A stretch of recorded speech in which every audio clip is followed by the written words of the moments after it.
I just released today the first half of a conversation Cameron and I had about Bronze Age mindset, which God help us. Oh, But the thing that jeez. I did like, he cites a couple times. I can't remember who it is.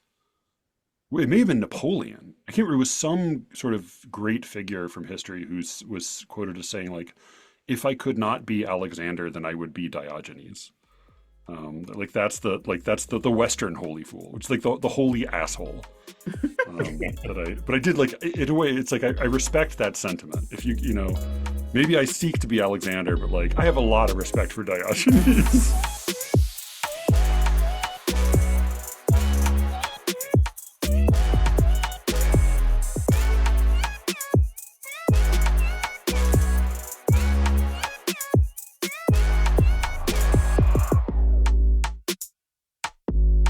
Welcome to SLEERICKETS, a podcast about poetry and other intractable problems. I am Alice, and on today's episode, we are headed towards the stranger end of things. Matthew and I are joined by Elijah Blumov, host of the Versecraft podcast, and Ethan Maguire, who is a long-time contributor to the show. And we're discussing the filmmaker Ari Aster, Freud, dreams, and the tarot. We're focusing on Ari Aster's recent movie, Beau is Afraid, which starred Joaquin Phoenix. But you probably haven't seen it, and I don't think you need to have seen it to get something out of this conversation. Nor do I think you need to have read any Freud. And I don't think you need to believe that dreams or indeed tarot cards mean anything. I really hope you have a good time listening. I think you will.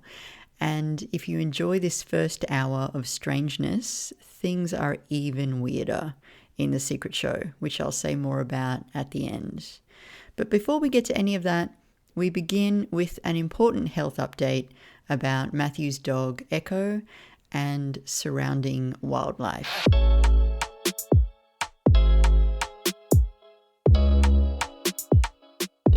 She needs to be scared or be prompted in some other psychic way to poop. So it helped that there's a nice deep large owl hoot nearby that kind of got her going. So then she was fine. Right. She's owl bait. Like for big owls, definitely edible. Yeah, Wow, she that, must be a little I'm a little dog. bit jealous because one of my bucket list items is to see an owl in the wild. I never have, and I would You love never to. Oh seen an yeah, owl?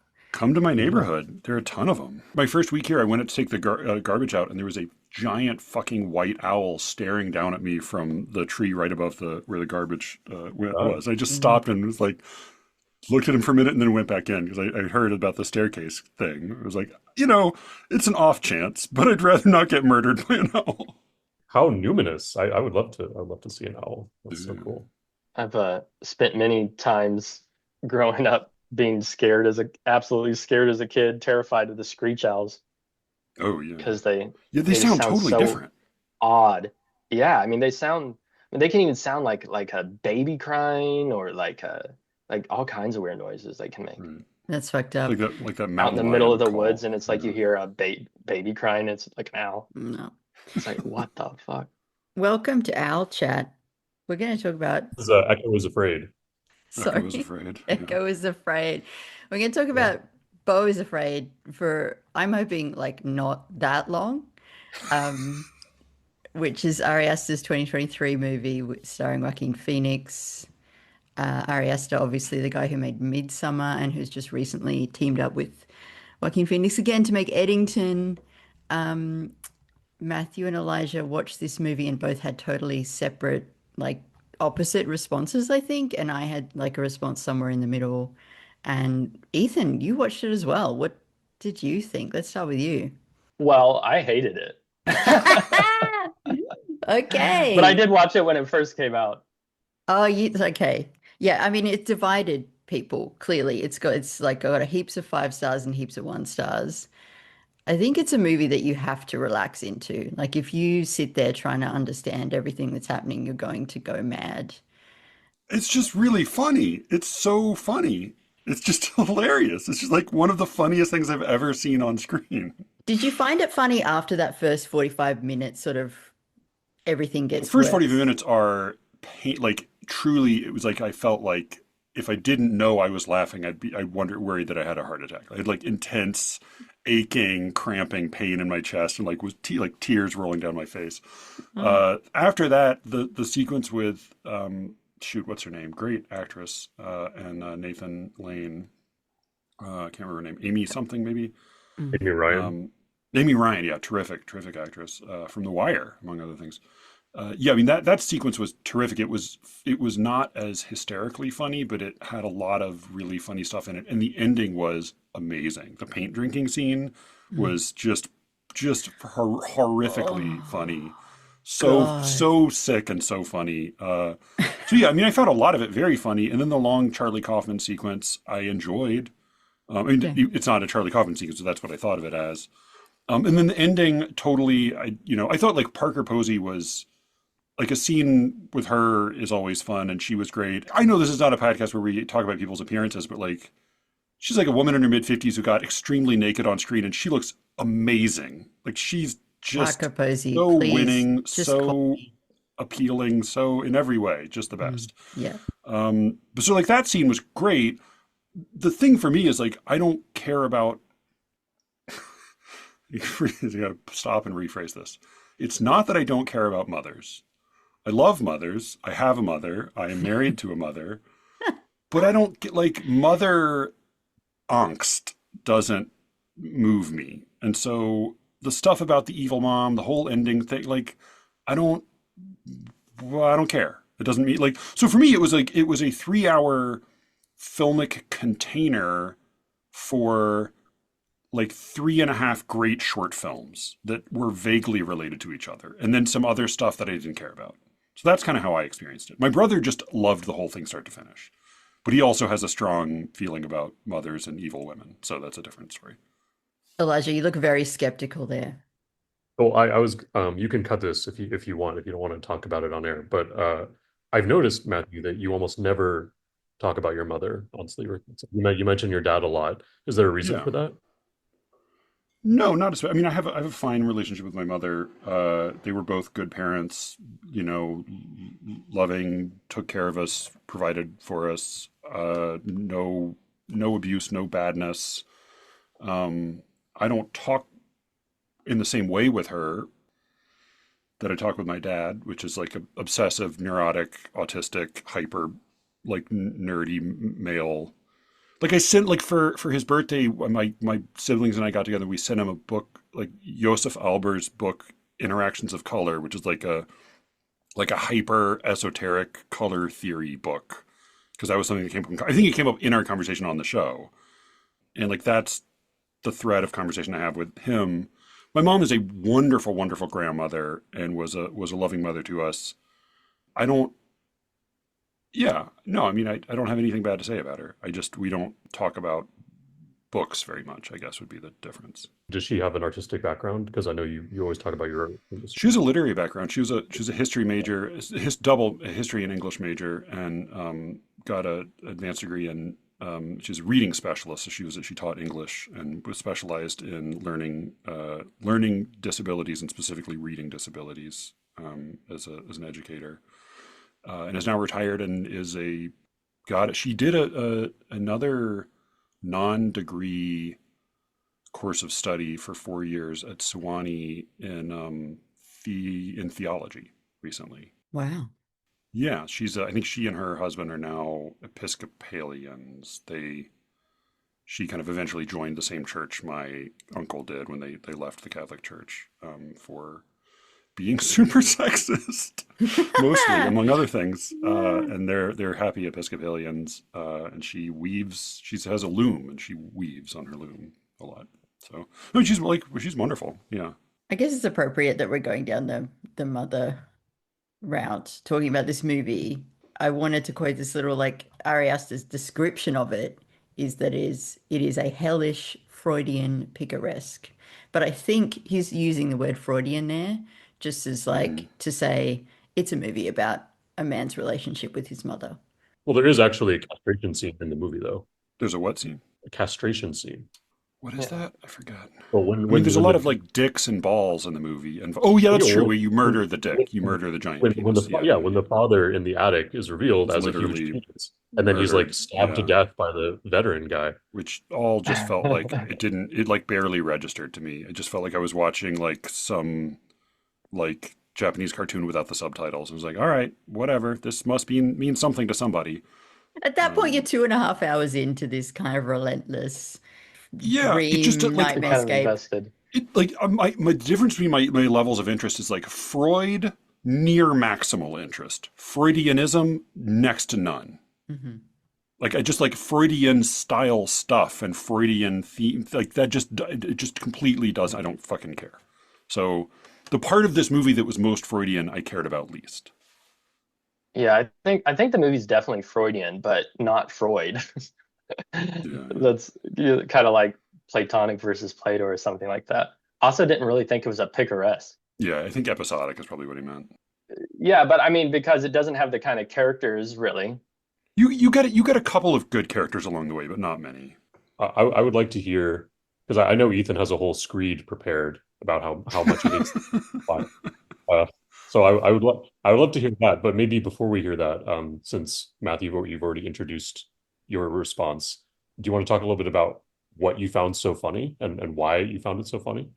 Oh man, it's hard to. I mean, it's hard to because I realize I told Alice that she should watch this just because the first 40 minutes are the funniest thing I've ever seen on film, and she was like, "Oh God, it was so violent and horrible, and I feel bad after watching." I was like, "Oh, this was not a good recommendation." This is one where my brother told me to watch it with that recommendation exactly, and he was 100% right in my case. And like even talking to him about it on the phone, it's like we couldn't stop laughing. It's if you asked my father-in-law what it is like to live in a city, he might describe something like the first 40 minutes of this movie. It is such a perfect nightmare of like paranoid reverse wish fulfillment. Like he like the main character is the scaredest man who has ever lived, and he's right about everything. Like everything he's afraid of, he's correct to be afraid of, and it comes true in the most just perfect, it's insane way possible. It's just as an act of like physical blocking. There's so many amazing like visual gags and like I don't want to give it away, but like the guy in the bathroom Oh my with the God, bathtub, I like can't stop thinking about that. just unbelievably like there's so many little good gags and like Yeah. the guy covered in tattoos who terrorizes him who then later is like the big thing the wound on his neck he realizes like he was bitten by the deadly spider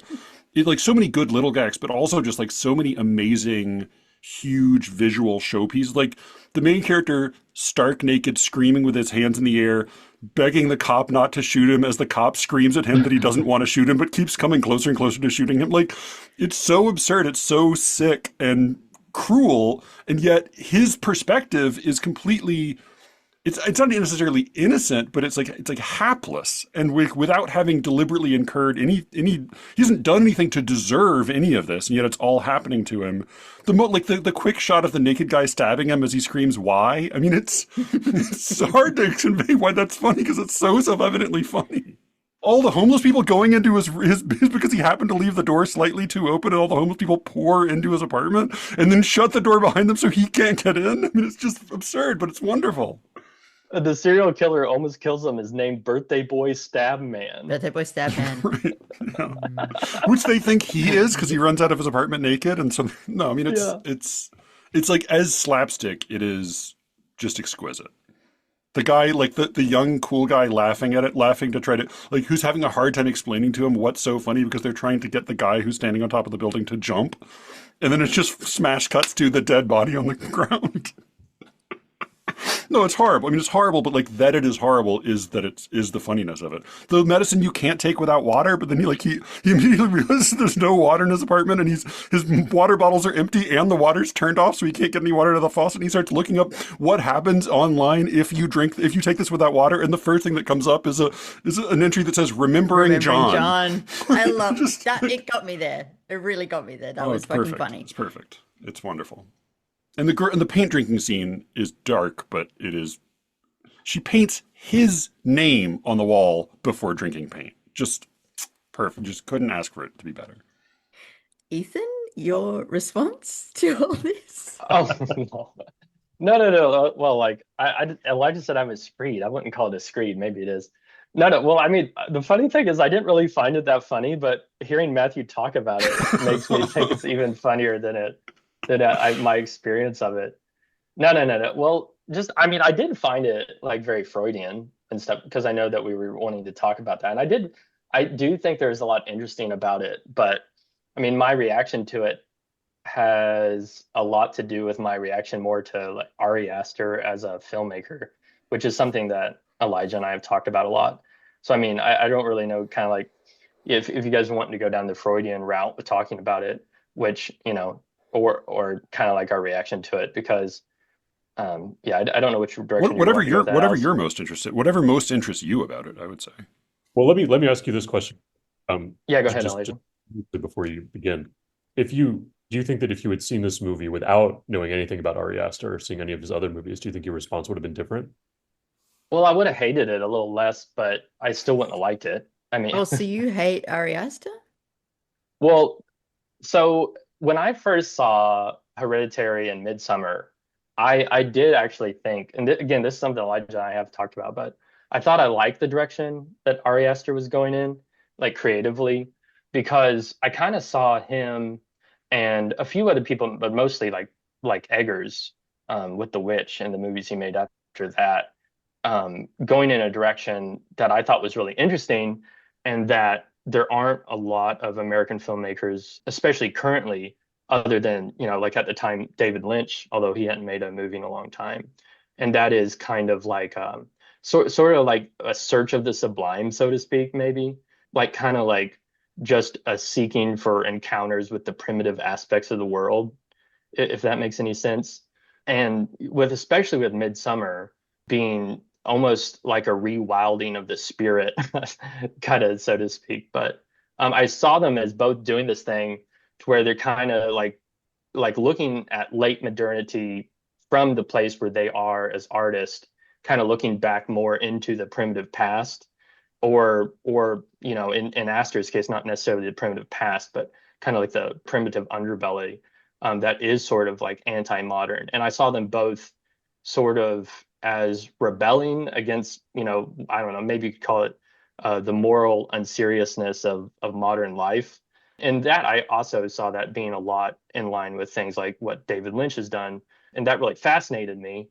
And of course, it helps that that's very much in line with many of my own interests. But even before I saw Beau is Afraid, I started realizing that he was probably not as much in that regard as I thought he was, because especially after I started watching some of the short films he had done, especially there's this short film that he made called The Strange Thing About the Johnsons. I don't know if any of you guys have seen that, but a lot of people who started kind of getting Yeah. into Astor at the time. Have you seen that one, I think Elijah? yeah, but I would defend him by saying that I think that's clearly juvenilia. I think he was being an Yeah. Oh, it edgelord. is definitely. I think that Yeah, of he has course. edgelord qualities still, but he's funneled them into material that's much better. Yeah. Oh, of course, it's much better. But I just kind of like got off the Ari Aster train, especially after watching Beau is Afraid. And I was like, because like you said, when I first watched Hereditary and Midsummer, I saw something like that early short films he'd made as juvenilia. But then after seeing Beau is Afraid, and then especially after, even more so after seeing the new film he made, Eddington, I kind of saw it as it's sort of like a demonic vision that he has. And it's a very catastrophic, entropy aligned vision, in my opinion. And that's partly on me because I thought that he was doing something different. But that is one of the biggest reasons I kind of disliked Beau is Afraid so much. At some point, I would love to hear you specify a little bit more what you mean by demonic, because I suspect that you may have a slightly more technical understanding of that term than some people might. Well, I mean, basically, what I mean is just his desire. I think maybe mean demonic, sort of like in a maybe like a C.S. Lewis sort of way, in that it seems that in every single film he's made, there's always, especially whether it be of family relationships or relationships between lovers or whatever, there's always has to be a perversion of those in his movies. And like Mhm. in Hereditary, it's sort of starting with a pretty much a functional family. There's some kind of weird intrusions from the grandmother into that. Those are kind of in the background, but it's a sort of functional family that has to be through the story basically made more obscene, made perverted into basically each person meets a terrible end. And then in Midsummer, the relationships between the family and between the main character and her boyfriend are awful at the beginning, and it only gets worse basically, or it's kind of like things are revealed about it that make it worse. And then of course in Beau is Afraid, it's that kind of like perversion of the family dynamic is dialed up to 11. And of course then it's very psychoanalyzed and things like that, which is something I always kind of have a distaste for in movies anyway. And then in Eddington, he does that with politics basically, in my opinion. Not really to get into that one much. Do you not think that there's a possibility that he's sort of like Flannery O'Connor using grotesquerie to make a certain point that like well why do you think that he's necessarily on the side of perversion? The reason I think that is because in Flannery O'Connor, what you see anytime, because that's a good point. When he first made Hereditary and Midsummer, I did think that's the direction he was going in. But what I kind of came to like see, and a lot of this is based on my own critical aesthetics too, which is kind of a harder thing to get into. But in Flannery O'Connor, what you always see is you always at least see a glimpse of a better order. You see a glimpse of a better order of the world, whether that be through background characters or a very big emphasis on the place that the characters have kind of degraded from. And whereas I feel like in Ari Aster's movies, you don't see anything. You don't see any kind of glimpse of a better order, except kind of in Midsummer, but it is very even the sort of better order in the like almost like European cult or whatever it is pretty evil in and of itself and very aligned with natural entropy, in my opinion. And so, after movie of him never really showing even a glimpse of what I would call light, then that makes me think that he all he wants to do is shock the audience, but he doesn't want to go anywhere, in my opinion, beyond shocking them. He doesn't want to go anywhere beyond shocking us. Whereas like a director like Robert Eggers, at least he's trying to show that they fell from something, or that there is somewhere even on the fringe a better order that could be embraced. I wasn't a huge fan of Beau is Afraid, but I will say that Midsummer is one of my favorite movies.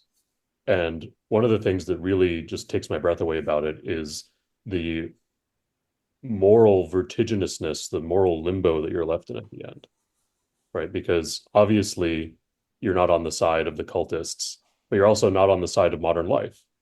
And, he's sort of throwing the gauntlet down to you at the end, saying, compared to modern life, which is hellish, there are actually aspects of this terrible murderous cult that seem really appealing. And I think that the way that he's able to demonstrate that, I mean, it's sort of I've said this before to you in conversation. Like I think it's a Bacchae for modern times, and the Pentheus in this version is modern life, and it's modern life coming up against and not understanding old ways of looking at the world, and the old ways of looking at the world being monstrous, but also having something vital in them that modern life is lacking. And then there's a character at the end who you don't really know how to feel about her because she has gotten to a place where she is, it seems, more spiritually healthy than she was before, despite the fact that she has also become a murderess and someone who's in a way been indoctrinated and brainwashed by this cult. So I think it's you're right that there's not a lot of light in it, but I think that he's trying to show like glimmers of light within dark things to show you really how bad things have gotten for Yeah, people in modern but life. that's why I call it demonic, though, But because I think it really it's not just pure despair or pure grotesquerie. I think that he's saying, there are, and you're right to call him anti-modernist. I think he's saying, yeah, and I think anti-modernism is sort of a thread that's in Midsummer and Hereditary and Beau is Afraid, Yeah, that definitely. there are beautiful and immediate ways of living which come with their own price, which come with a sort of monstrousness, immorality, which we have to be able to deal with. He's not saying that there's some ideal, other utopian way of living that, we have to sort of like Rousseau, just embrace and go out into nature and forget modern life. Yeah. Everything comes with a price, but that Yeah. modern life is so bad that the sublime amoral otherworldliness of these other ways to live has some real appeal, and we as viewers have to wrestle with that. Yeah, but you mentioned the Bacchae. I mean, Euripides, one thing as a viewer of the Bacchae, or today a reader of it, you, for one thing, you have the context of all the rest of Euripides' plays, which often do show more ordered forms of civilization or society or whatever.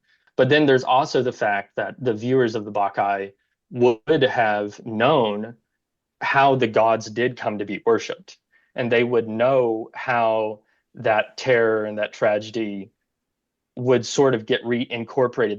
That encounter with this, great violence would get reincorporated back into life. So even though the end of the play does end as tragically and violently and darkly as it does, you would still, as a viewer of that play, know how that had been then reincorporated and kind of brought back into Greek culture. And when you watch Midsummer, you don't really have that. Of course, it's a made up cult. But on the other thing is, it's in a context, what I would call a modern context of anti-erotic art. And so, like, to try to support that, I guess to try to support, I would say Midsummer does show how modernity is unsatisfying to the characters, and how a very pre-modern sort of cult might be appealing and might fill a spiritual emptiness in the character souls. But he, as a filmmaker and as a storyteller, he denies the character, the main character, the fulfillment of any kind of relationship that would fulfill what is one of the biggest holes in her life, that being basically like a loving erotic relationship. And he shows us how empty her relationship is with that empty-headed boyfriend she has, but he denies both her as a character and us as the audience any kind of, in my opinion, any kind of actual catharsis in regards to the erotic and in regards to love. And I would argue that in the Bacchae, there is some of that catharsis and implications toward it. But I mean, it is interesting, Midsummer, and that's definitely my favorite of his. And the encounter sort of with the primitive sublime there is interesting. But the only catharsis he allows the main character is extreme violence against an arguably undeserving target, like undeserving of that much violence, right? So I don't mind the denial of the catharsis, but it I feel that he offers absolutely nothing in its place. So we as viewers, if we just see his filmography and nothing else, we are really left with absolutely nothing at all, just emptiness in addition to emptiness. And I mean, he tries to make up that for that a little bit, I think, and making us despise the character that she participates in that violence against. But in reflection, to me, it's not satisfying. And what she gets out of it is not sufficient for the story and its themes, in my opinion, anyway. Man, I really should have watched this movie. If there had been, oh, sorry, no, go ahead. No, I was just gonna say, you wanna keep going on this one? Do you wanna go to Freud now? Alice is like, we're not This going is to the be most able to I make can this do. episode. Alice says, so "Oh, happy. you thought this was going well? Oh, you thought this was good? Oh, yeah, no, sorry, go ahead. No, it's just I know that we don't want to do like massive movie chat. I know that's one of our rules, right? I love how much I made you laugh just then. I'm very happy with that. Okay, no, I'll shut up. No, No, take it away. no. It's just yeah. Well, now I've fucked myself because I've got an edit point that I can't use. So you say what you were going to say. I was not planning to go off on a whole other tangent. I just wanted to ask one quick question, which was, do you think that it would be substantially better if there had been, like, in the cult, a love interest for the main character? Yeah, and it would have to be done very carefully. I just don't think Aster is morally serious enough to have pulled that off. But Okay. yes, basically I do. I will shut up now. No, no, it's not. It's I'm not telling you to shut up. I'm just like super keen to get to Freud because Yeah, yeah. I got stuff to say. Okay. Well, we'll have let's conclude this section by asking you, Alice, what you thought of Beau is Afraid and what your evaluation was. Look, I didn't hate it, but my problem with movies of all kinds is that basically you show me a main character, I have a moment of transference immediately, and I want things to go well. I want things to go well for Travis Bickle. I want things to go well for Beau in Beau is Afraid. And unfortunately for Beau, the structure of this movie is it gets worse. It gets worse and worse and worse and worse and worse. And yeah, I mean you're right, Ethan. Like there's no light, there's no resolution. It's a dark trajectory that ends in a very dark place. And I wanted better for him. He gets to have sex with Parker Posey. So, look, it's not a totally losing game, but I mean, I was a little bit the opposite to Matthew in that I am interested in mother child relationships on screen. I don't have the best relationship with my own mum.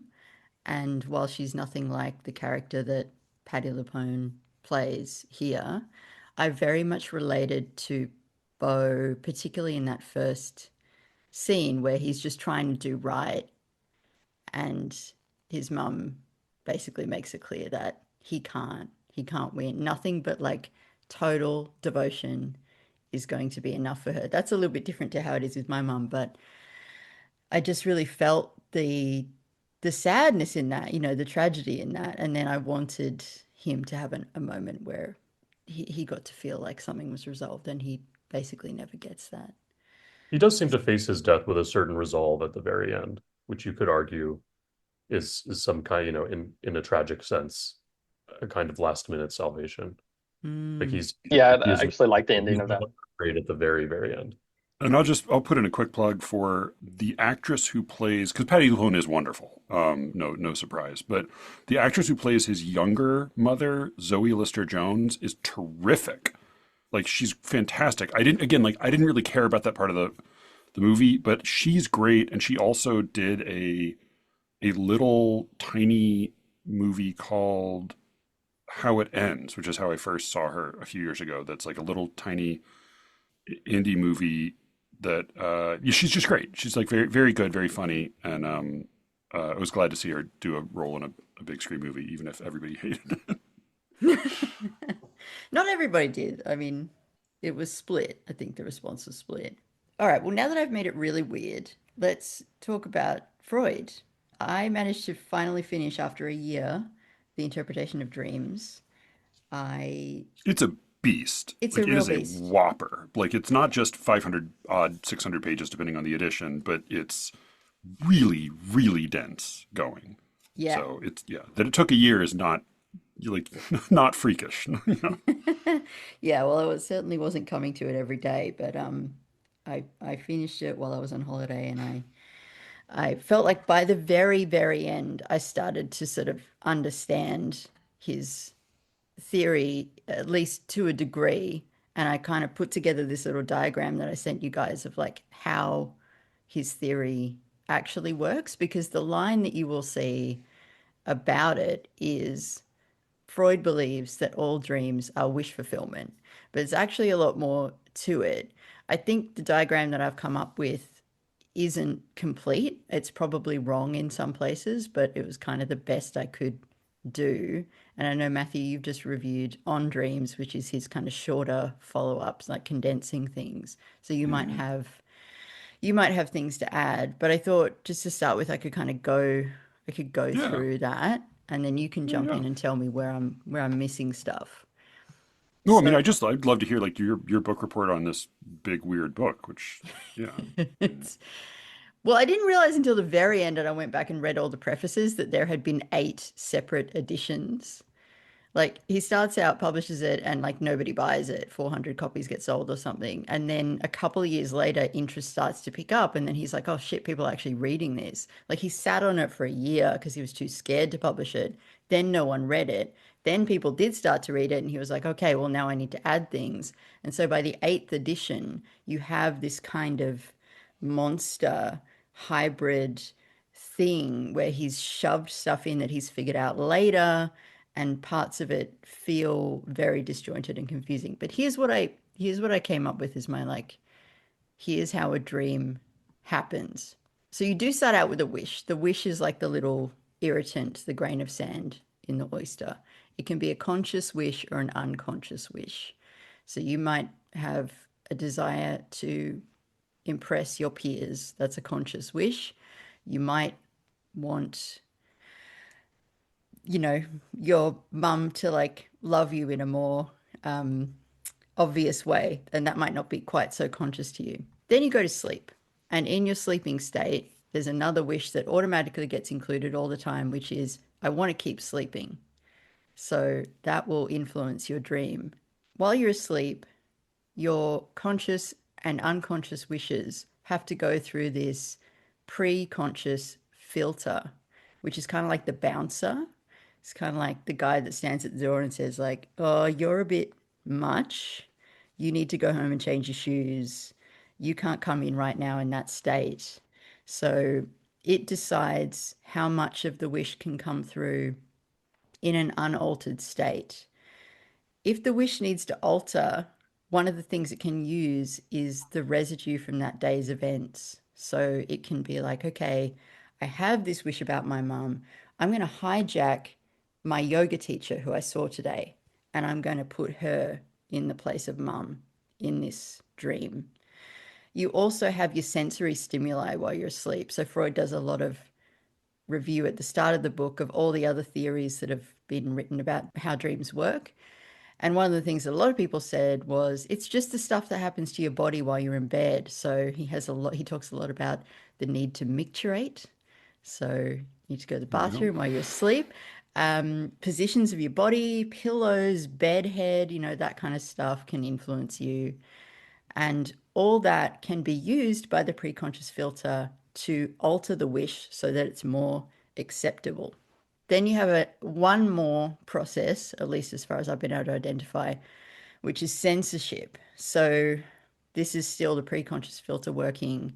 It's also going to censor your wish through distorting it. So sometimes it will turn the wish into its opposite. And when Freud talks about this, I'm a bit like, well, that's very convenient, isn't it? Like, yeah.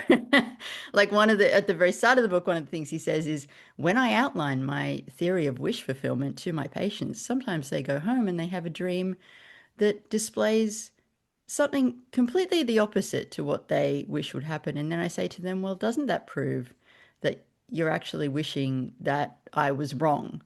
And it's fulfilling the wish that you have that I'm wrong. But then it can turn, like, if you wish that your mum would love you, sometimes it comes through in the dream as like your mum screaming at you. And it just seems like a bit too easy. But anyway, we'll put that to one side. Another form of censorship is to turn a person into another person. So yoga teacher as mum. And then compression as well, which is that sensation you get when you've only been asleep for 5 minutes, but you have a whole dream of something that had already happened to you in real life. It's like that ready-made memory just like snaps on, and then you run through it all really, really quickly in your brain. The wonderful figure he uses for that is he says, like, it's like if you hear the first few notes of a piece of music and the whole thing leaps into your mind. Yeah, totally. So all that goes into the dream. You have the dream, and then when you wake up, you're back to consciousness.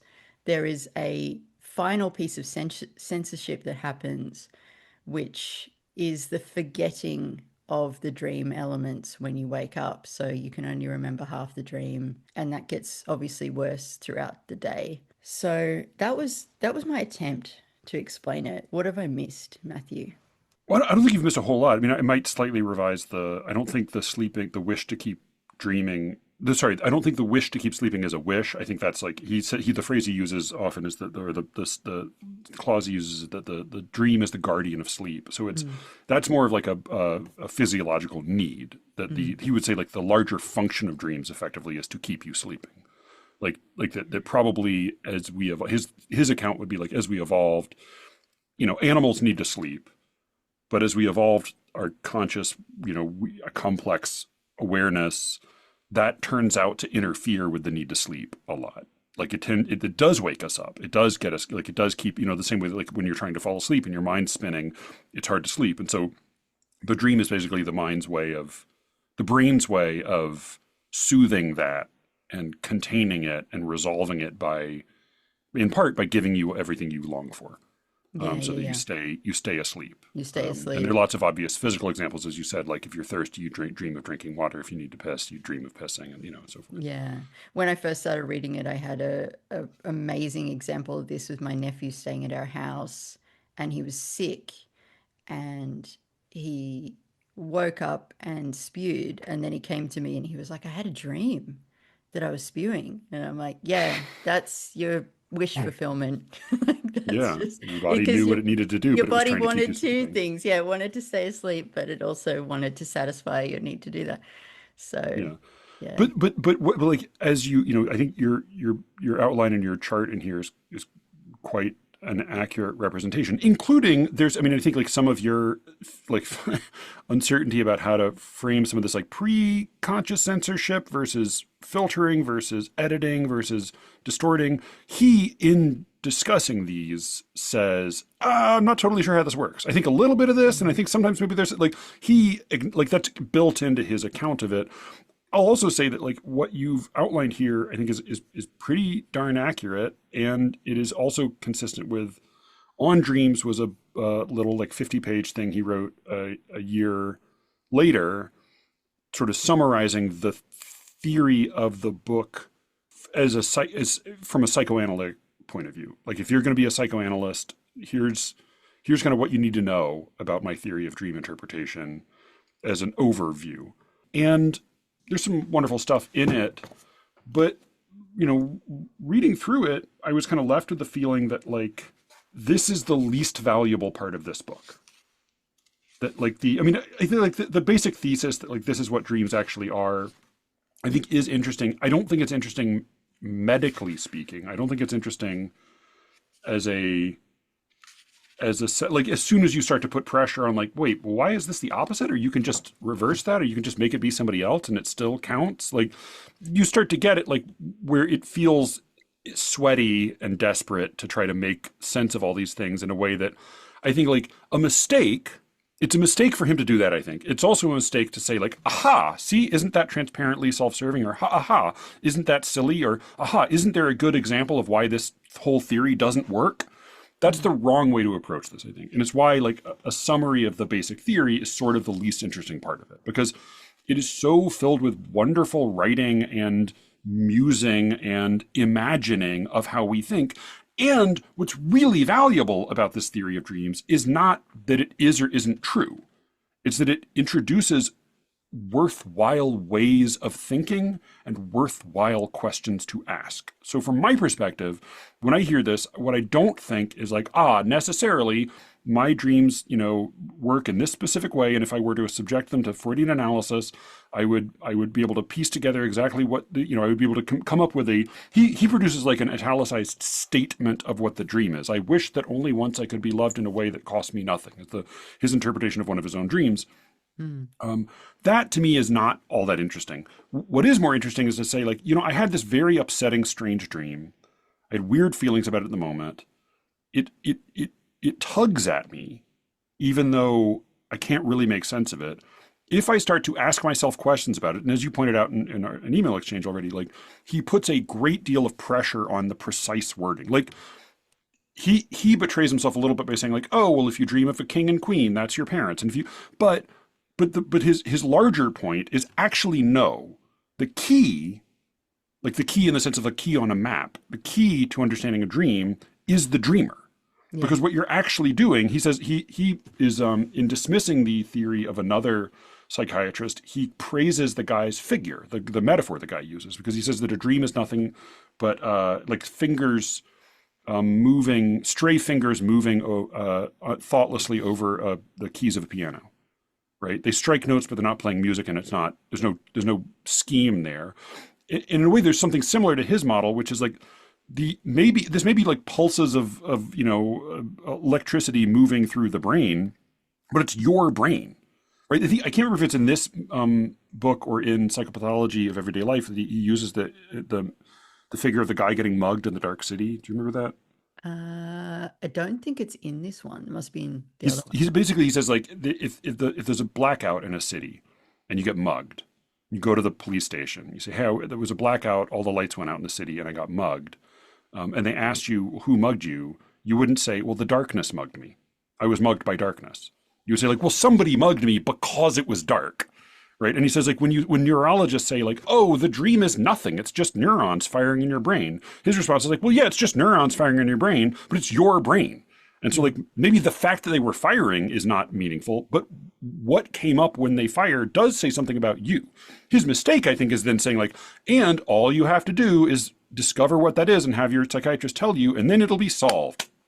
And your hysteria will go away. No, I don't think it solves any. Like Jasper's insight, years later, before he turned to philosophy, was like, oh, it doesn't matter what you're hallucinating; it matters that you're hallucinating. And I think that's true when it comes to the cure. Right? Like figuring out why you're hallucinating what you're hallucinating won't cure your hallucinations. But Freud's observation would be like, but it might still be worth learning. Like it might still be worth, like it might still say something about you that this is what you're hallucinating, even if learning the truth behind that isn't going to cure your hallucinations. So for me, it's a question of like, is it worth asking myself when I have a strange feeling or I have a strange response to something or I have a kind of a perverse experience, whether it's in a dream or he says the dream is the via regna to the unconscious. Right? Or the via regna, the royal road to the unconscious. Like the dream is sort of like the dream is like understanding dreams is a model for how we understand the unconscious. I find it to be worthwhile to myself to ask, like, is there a way in which this could be a wish fulfillment? Like when I read a book that I really connect with, or if I'm writing something that I feel strongly about, is wish fulfillment quietly doing some kind of work here? And it's not because then I need to come up with a perfectly Freudian pat answer. It's that puts a different kind of pressure on the way I think about it. And the way he talks about like dream structure is like, I mean, just going back through it an hour before this, I was typing out examples. Like it is just crammed with discussing dreams in ways that are like he explicitly talks about poetry, but he uses, for example, he says in interpretation, dreams are quite incapable of expressing the alternatives either or. It is their custom to take both members of this alternative into the same context as though they had an equal right to be there. And like whether or not you believe that's true about dreams, I don't really care. But that's totally true about poems. You can say not this in a poem, but it's always going to have an apophatic effect. Like, when Shakespeare says love is not love, which alters when it alteration finds, well, he's saying it's not love, like that's not love, but he's also putting the other idea there for like when you say not this but that, you're also saying both of these things. You can't. It's like I was thinking about like the way dogs understand speech. Like dogs don't understand words; they have responses to sounds.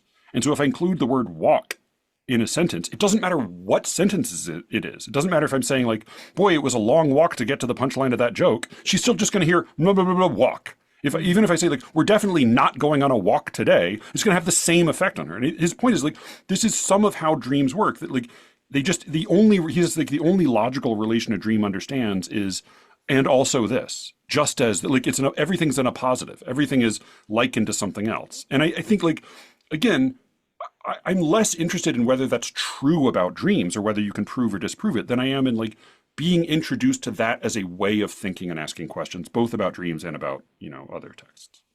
That's my spiel. I mean, I wrote down a million quotes and I love this stuff. I could talk about it all day, but yeah.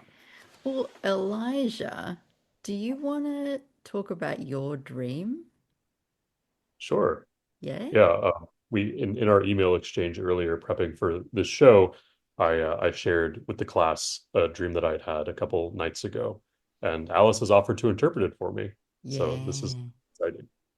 I Yeah. will say, Matthew, I love the monologue you just went on, and I think that perfectly illustrates the difference between Freud and Freudianism, right? Because you're Yeah, yeah, not yeah, yeah. to Freudianism, but you love Freud because he's a great writer. And And wonderful, wonderful thinker. Just amazing mind. But yeah, like deriving rules and doctrines from this just feels incredibly boring and small-minded to me. He says, insight such as this falls to one's lot but once in a lifetime. Like he's pretty humble actually about this work. He's so self-deprecating. He's so funny. He's such a good Yeah. storyteller. Like, oh man. It goes so contrary to everything that I was brought up with to think about Freud. Like my dad had so many books in our house growing up, but one of them, the only one about Freud, was called Why Freud Was Wrong. And I don't think dad ever even read that book, but Yeah, yeah, like yeah, yeah. I just knew from as early as I could read, like, oh, Freud, he was wrong about stuff. So it's really good to kind of finally come to him. He passes on jokes that his patients make at his expense. Yeah. Like that's the thing about like Freud would like every time ContraPoints makes fun of Freud, Freud would love that. Yeah. Like he would eat her up. Sorry, Yeah. go tell us your dream, Elijah. Yeah. So Elijah, do you mind just reading out the text of what you sent through? yes, because I know the wording is very important. Yes. Um, oh, and also to say, just to add a tail on that previous conversation, it's interesting to read because I was telling Matthew that I was reading Ernest Becker's The Denial of Denial of Death. Death. It's a really interesting book, and it's not only about how we as humans deal with the fact that we're going to die, but it's also very much from a psychoanalytic perspective, and it does a lot of analysis of Freud and Freudian analysis in general, and so it's a nice introduction to that kind of stuff, in addition to what it purports to be. And he is interesting in that he gives quotes from the psychologists who studied with Freud, and Freud. It's interesting to hear what y'all are saying because it does seem like from Freud's students that Freud did have an imperious side to his personality and was a bit of an egomaniac. But of course, what his persona is in his work is not going to be the same as what he was in real life. But yeah, Like most of us, he was better on the page, right? I'd say like most writers at their best, he's better on the page. He's probably a better person on the page. yeah. All right, so here's my dream. The other night, I had a dream that I was hiking alone in some beautiful mountains in the rain, probably inspired by Ethan's recent trip to Alaska, but my landscape was more like the Pyrenees. I looked down into a misty green valley with a lake in it and was bowled over to see a white mammoth lumbering over to drink from the lake. I took out my phone and snapped a picture and was so excited to show everyone proof that I had found a living mammoth. Then I woke up, crestfallen. All right. So I went through and wrote a bunch of notes on this, and I'm going to send them to you, obviously. Thanks for being brave enough to submit yourself to my Freudian analysis of your dream. Um, so the first thing that I thought was significant is that you can remember this a few days later. So the dream has remained intact. We can assume it was deemed acceptable enough by the preconscious to get past that bit of censorship. The fact that you're hiking alone, like this is something that you do regularly, right? You or Well, I occasionally. don't actually hike alone very often. When I do hike, it's usually with a friend. I just was wanted to ask some questions about some of these to draw out maybe some other key words, but then I want to hear your interpretation, Alice. Tell me what was the deal with Ethan's recent trip to Alaska? Oh, so Ethan had sent me some pictures of his trip to Alaska, and so I had seen these beautiful green mountains, like greener than I had ever seen. And I've hiked in several different places, but I'd never seen mountains that look quite like the mountains that Ethan was in. And the wonderful thing about mountains is that they're all grand, but they can be grand in different ways, and they can have there's different flavors of mountain that you can climb and be amidst. And I'd never seen mountains like that, so I think that probably put mountains on the brain, and reminded me of times that I've hiked and hiking. I don't actually hike that often, but times in my life when I have hiked have been some of the most meaningful, happy times in my life. What's the story with the Pyrenees? I don't know the Pyrenees.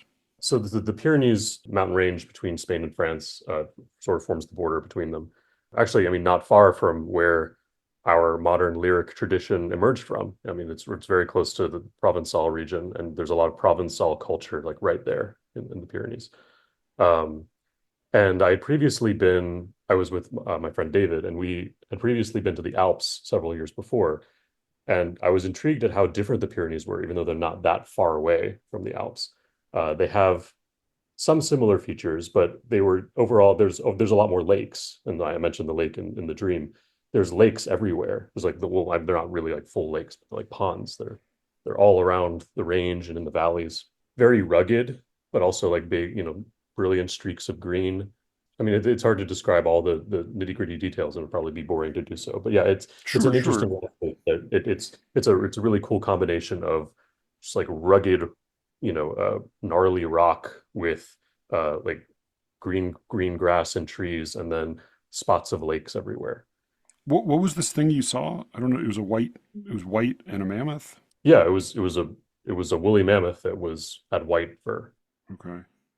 Did you, when you wrote this up for Alice, did you make any changes to the diction anywhere? Like, did you revise it as you typed it? I think I went back and included the word misty because I wanted to give a sense, give even more of a sense of the wetness, like Okay. the fertility of the mountains. Yeah. And just quickly, what do you think of a mammoth as being? What does that so what does that mean to you? You mean aside from just a woolly mammoth? Like what does it mean Well, I symbolically? mean, yeah. What does that call to mind for you? What is that? What do you associate with that? I think a mysterious, vast tract of time that humans existed in, but we don't really have a record of.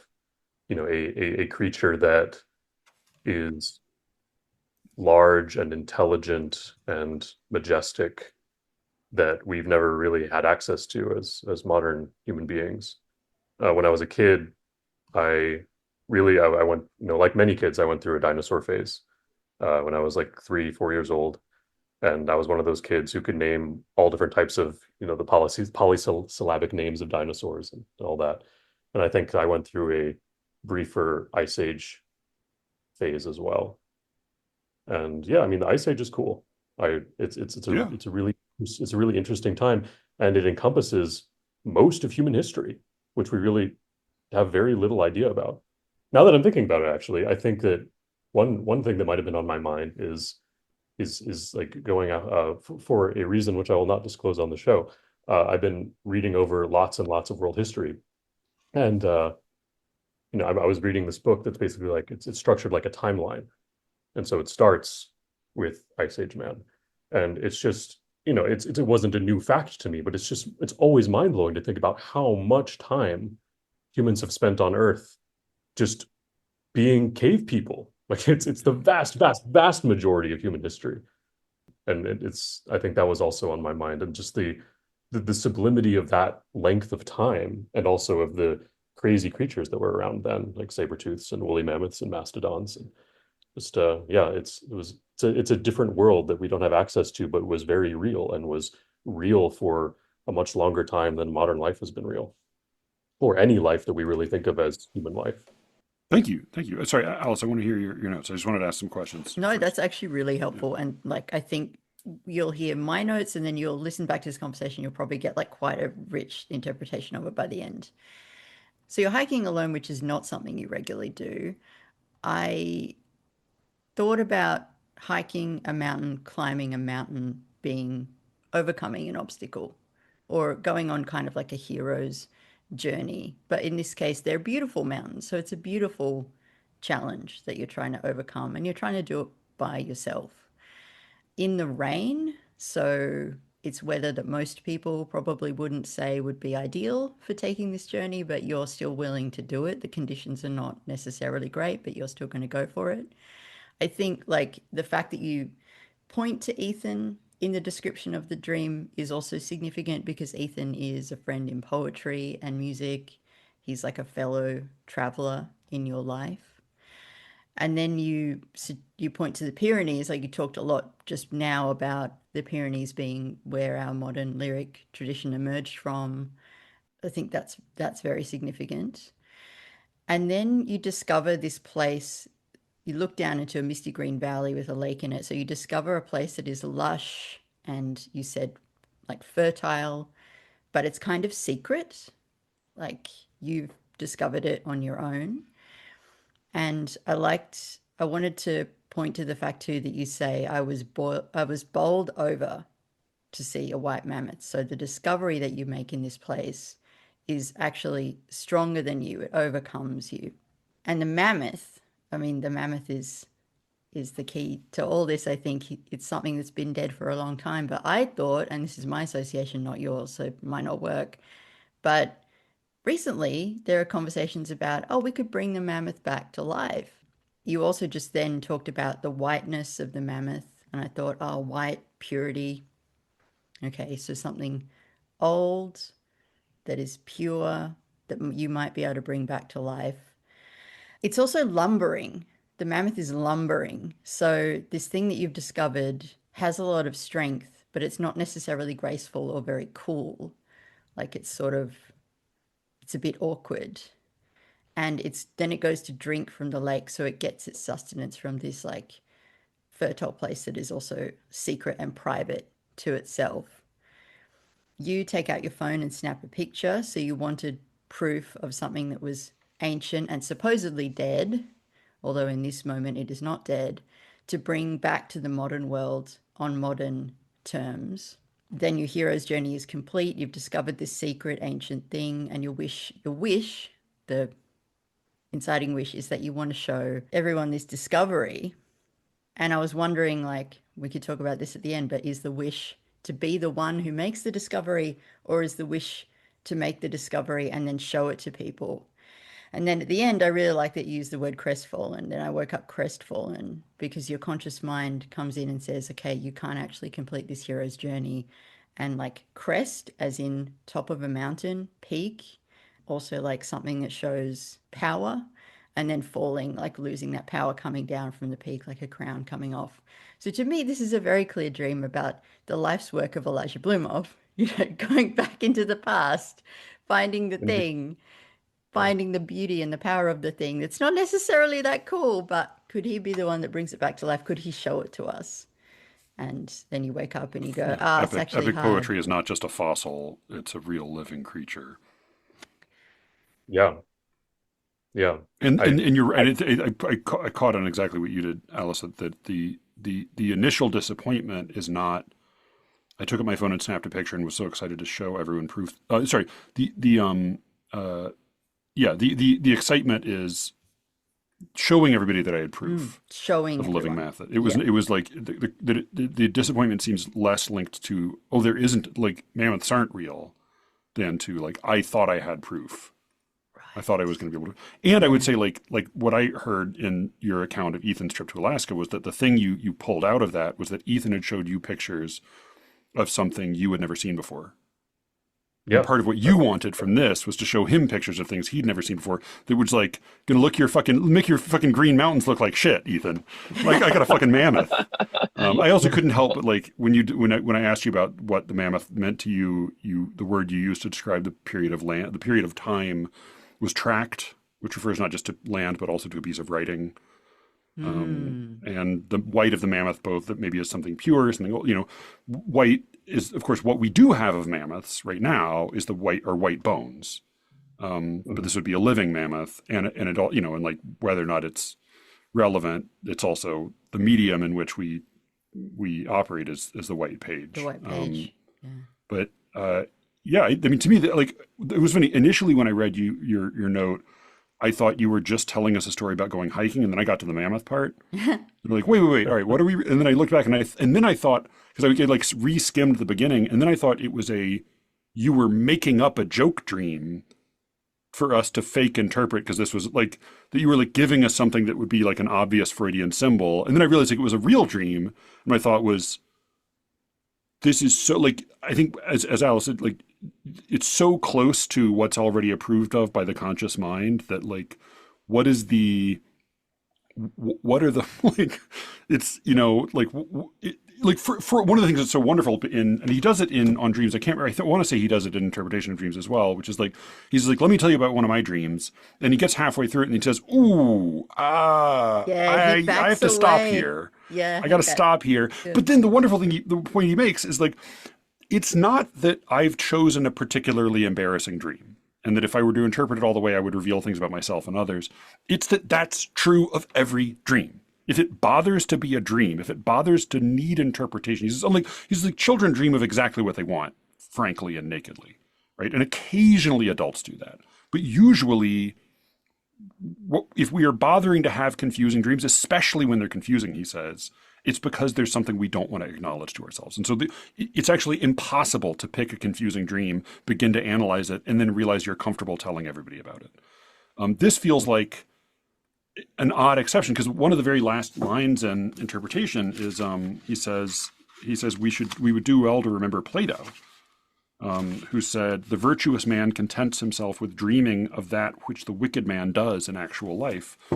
And I think there's truth to that, but I also think there is maybe something to like the degree to which your dreams are confusing or are repressed or are distorted is maybe correlated to the degree to which you are yourself neurotic or in some sort of state of crisis. Yeah, And God, that's so like true. I'm a like profoundly contorted, knotted, wrenched, mess of a person. And so anytime I've started to like tug at the threads of my dreams, it's like shame is never very far away. But you actually strike me as somebody who's so well adjusted that your dreams may just be like vaguely glazed conscious thoughts that are given like a slightly surreal, like maybe the thing in here that's not perfectly conscious is like, it's not just that you want to write like the mountain range you mentioned, as Alice says, is like a mountain range you associate with poetry.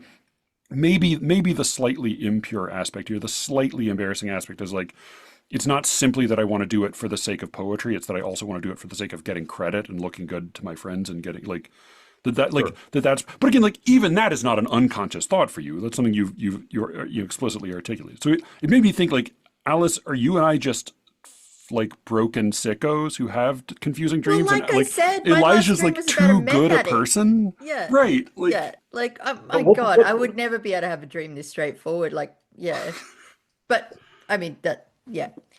but I What should do you also think, say, Elijah? I should also say that I have lots of dreams that I don't remember as well and that are more confusing and that I therefore have a hard time recalling the chain of events. So, this happened to be a dream that was like particularly good or luminous or true to my conscious self. And I think that's probably why I happen to remember it especially well, or why it stuck with me over the course of a couple days. Do you think we're off base in our interpretation here? No, not at all. And in fact, I can't take credit for your brilliant reading, but I anticipated some of it, and I'm glad to hear that you're sort of on the same page that I am. It is almost comically like such an Elijah dream to Well, have that's and your dream. That's your brain. right. Yeah. but that was beautiful. And I mean, honestly, like hearing you describe all of that and sort of get into the narrative of it, and then waking up, hearing you talk about the dreamer waking up and it being insubstantial and not having someone, not having anyone to not having proof of it for anyone. It's like it's chilling to me because it does touch at something it's like such a deep existential fear of mine. I can always hear that in what you say on your show and what you write is that like I can see this thing, I know it's there, I understand its significance and its importance. And maybe the fear, if I can like take it this far, is like, am I going to be able to get you guys to see this in my lifetime? Yeah. Yeah, When I have fears that I may cease to be before my pen has gleaned my teeming brain. Yeah. it's a big one. Thank you. Thank you. Yeah, that was really special. Thank you. Not remotely like my experience. Like anytime I've done any kind of work on my own, like dream, even like my daughter will sometimes tell me her dreams and I'll talk through them with her. Even her dreams are already so much more fucked up than yours, Elijah. Like there's so much more like like crypto phallic stuff going on. Yeah, like this is so clean and straight ahead and wholesome. It's frankly disgusting. Yeah. Ethan, you've had to sit there very quietly listening for quite a while. Do you have a dream you want to share with us? Do you want me to go and get do you want me to get my tarot cards Sure, out? Like, what do you want to do? sure.